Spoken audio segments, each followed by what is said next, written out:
Welcome to the course on Approaches of Assessment. Topic 1, Assessment. The term assessment refers to the wide variety of methods or tools that educators use to evaluate, measure, and document the academic readiness, learning progress, skill acquisition, or educational needs of students. So, assessment is a tool or a method that measures the learning progress or skill acquisition of the students. Many people think that assessment is something different from the instruction, but assessment is an integral part of instruction. It determines whether the goals of education are met or not. Assessment affects decisions about grades, placement, advancement, instructional needs, and curriculum. Assessment inspires us to speak these questions. Are we teaching what we plan to teach? Are the students learning what they are supposed to learn? Is there any way to teach the subject better, thereby promoting better learning? Thus, the assessment is the integral part of the instruction. Now, let us look at the types of assessment.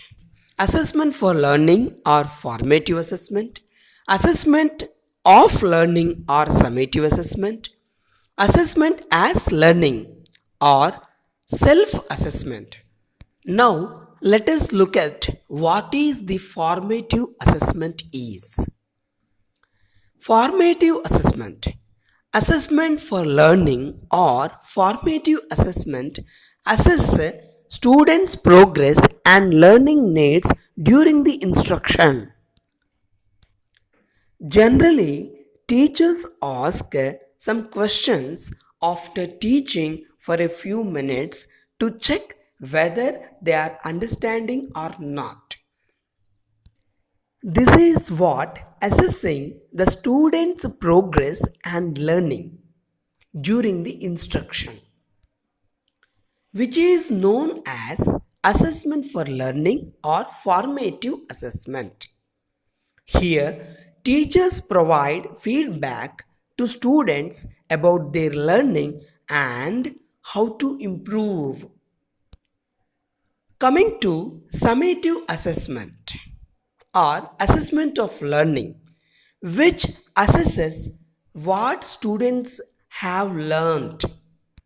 So, summative assessment takes place not during the instruction but after completion of the instruction, which may be probably at the end of the course or a semester.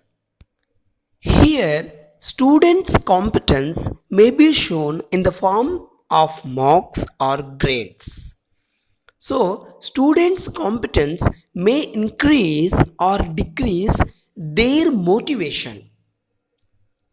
Summative assessment promotes ranking or sorting of the students. Now, let us look at self-assessment. Assessment as learning is self-assessment. Self-assessment is assessment of students for their learning. Means student only assesses himself whether I am learning or not. My progress of learning is taken part or not. So, self-assessment assesses students' cognition about their own learning. Here, students are actively involved in monitoring and assessing their learning. Thus, formative assessment is done to improve the quality of learning, and summative assessment is done to measure what is learned by the learner, and self-assessment helps in monitoring and assessing the learning of the student by himself. Thank you.